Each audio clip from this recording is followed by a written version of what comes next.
நம்ம ஒரு சில விஷயங்கள் நடக்கணும்னு ரொம்ப ரொம்ப நம்ம முயற்சி பண்ணுறோம், ரொம்ப ரொம்ப ஆசைப்படுறோம், ரொம்ப அதுக்கு உண்டான எஃபெக்ட்லாம் போடுறோம். ஆனால் அது நடக்கவே மாட்டேங்கிறது. அப்படின்னா அதுக்காக நம்ம மனசில் கஷ்டப்பட்டுக்க வேண்டியது அவசியம் இல்லை. அது ஏன் நடக்கலை அப்படிங்கிறதுக்கு உண்டான காரணம் அப்போ நமக்கு தெரியும் பொழுது நமக்கே அதை பற்றி கடவுள் நம்மளை எவ்வளோ நல்ல விதமாக காப்பாற்றிருக்க நடக்காமல் அப்படின்னு நமக்கு தோணும். இது என்ன அப்படின்னாக்க, எங்கள் அம்மா ஒரு பெரிய ஜோதிடர். எங்கள் அம்மா கிட்ட ஒரு ஜோதிடம் கேட்க ஒருத்தர் வந்திருந்தார். அவருடைய பொண்ணுக்கு கல்யாணம் நிச்சயமாக போகுது, பொண்ணு பார்த்துட்டு போயிருக்கா, நடக்குமா அப்படின்னு சொல்லி கேட்டார்.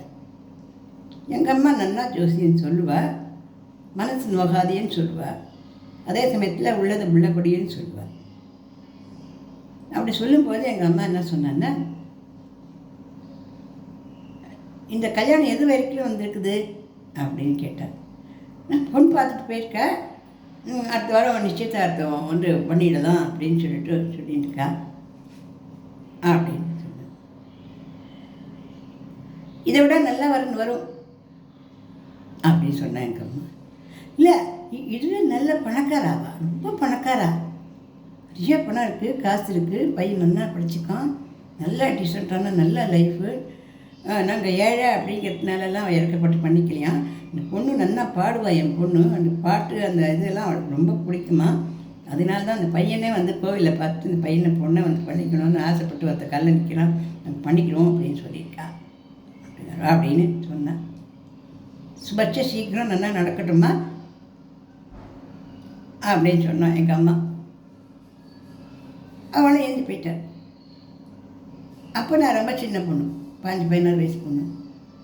நான் சொன்னேன், அம்மா அவள் நிச்சயதார்த்தம்லாம் அங்கே போகிறதுன்னு சொல்லியிருக்கா, நீங்கள் போய் இதை விட இன்னும் நல்லா வரும்னு சொல்கிறியம்மா, இதுவே நல்லா வரும் தானேம்மா, அவளும் இவ்வளோ பணம் இருக்குது, காற்று இருக்குது, இந்த விழாவுக்கிட்ட வரதட்சணைலாம் வாங்காத பண்ணிக்கிறேன்னு சொல்கிறேன், அதுவே நல்லா வரும் தானேம்மா. அதெல்லாம் செருதாட்டிச்சிடும், ஆனால் அந்த கல்யாணம் நடக்காது. அதை நான் அதை சொல்லாமல் இதை விட வேறு வரணும் வரும்னு சொல்லி வச்சேன், அவ்வளோதான் அப்படின்னு சொல்லி விட்டாங்கம்மா. எனக்கு ஒன்றும் புரியல, அந்த வயசில் தெரியாதோ அம்மா சொல்லிட்டேன் அப்படின்னு நான் போயிட்டேன். அடுத்த வாரத்தில் ஒன்றா அவளே நின்று எங்கள் அத்தை சொல்கிறா, வைரத்தோடு கூட கூடாமல் கல்யாணம் பண்ண முடியாது, எப்படியா நீங்கள் ஒரு வைரத்தோடாது போட்டுருங்க, ஏன்னா அவாத்து பொண்ணுக்கு வைரத்தோடு போட்டு அனுப்பிச்சிருக்கா, ஒரு நாள் கிழமைன்னா நாத்தனாரும் மதனியமாக நிற்கிற சமயத்தில் இவ அப்படின்னு இருந்தால் நல்லா இருக்காது அப்படின்னு சொல்கிறா அவர்கிட்ட அப்படின்னு சொல்லிட்டு நான் இப்போ என்ன மாமி பண்ணுறது, வைரத்தோடு போட்டு அந்த பொண்ணு கல்யாணம் பண்ணணும்னா என்னால் முடியாது சமாச்சாரம், அவள் பொண்ணு பார்க்கச்சே அதெல்லாம் நல்லாவே சொல்லிட்டோம் நம்ம அப்படின்னு சொன்னேன். எங்கள் அம்மா மறுபடியும் இதை விட நல்லா வரும், இங்கே எது கவலைப்படுங்கோ, இதனால தான் நடக்கட்டும், இல்லைன்னா பகவான் மேலே பாரத்தைப்பட்டு நிம்மதியாக இருக்கும் அப்படின்னு சொன்னான். அவன் ஒரு வர மனசோட கிளம்பி போயிட்டார். இன்னும் அந்த மாமி ஒழுங்காக சொல்ல மாட்டேங்கிறானே, இன்னும் நல்லா பார்த்து சொல்லுங்க மாமி, எதான பரிகாரம் கிரிகான சூரியனுக்கு எதான பண்ணணுமா, சந்திரனுக்கு பண்ணணுமா, நவகிரகத்தில் யாருக்கு என்ன பண்ணணும்னு சொல்லிட்டு அந்த பையனை விரும்பி கேட்டிருக்கான். இதை விட வசதியாக வரும், நல்லா வரும், நல்ல மருந்து வரும் சொன்னாக்க அவள் போயிட்டு. அதுக்கு அடுத்த வாரம் அவள் வந்தாள். மம்மி பொண்ணு பார்த்துட்டு போனால அந்த பையன், அதான் ஆக்சிடெண்ட்டில் கால் அவனுக்கு ரொம்ப உடஞ்சி போயிடுத்து, ஆஸ்பத்திரியில் இருக்கான்.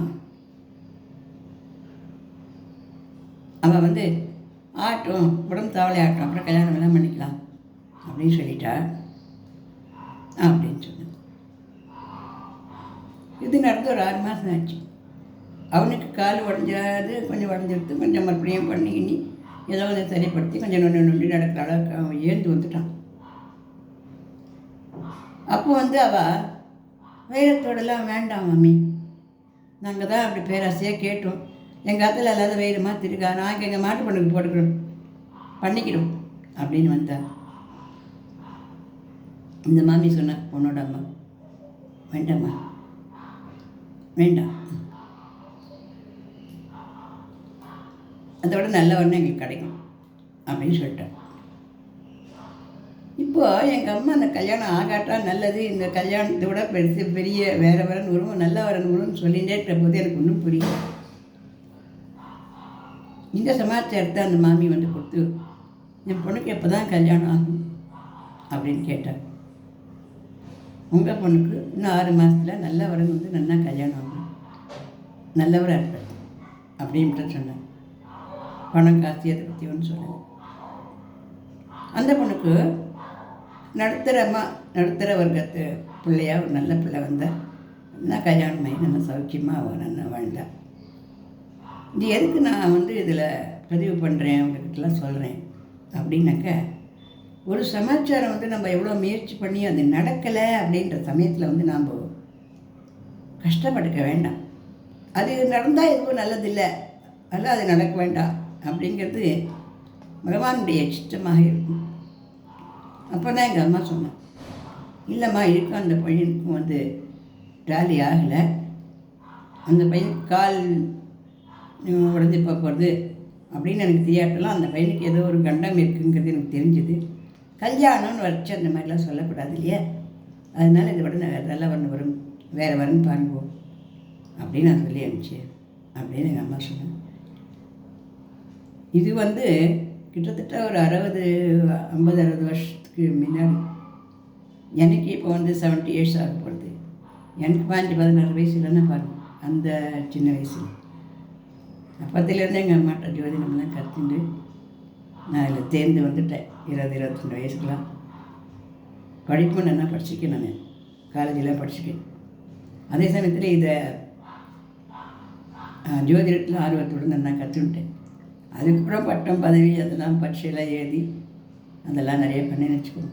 எதுக்கு சொல்கிறேன் அப்படின்னாக்க, ஒரு செயல் நடக்கலைன்றதுக்கோசரம் நம்ம மனசு உடஞ்சி போய் மனசை வேதனைப்படுத்திக்கவே வேண்டாம். ஒன்று இல்லாட்டா ஒன்று, நமக்கு எது நல்லதோ அதை கண்டிப்பாக கடவுள் கொண்டு வந்து நமக்கு கையில் கொடுத்துடும். இந்த பதிவு பிடிச்சிருந்தா லைக் பண்ணுங்கள், ஷேர் பண்ணுங்கள், சப்ஸ்கிரைப் கொடுங்க.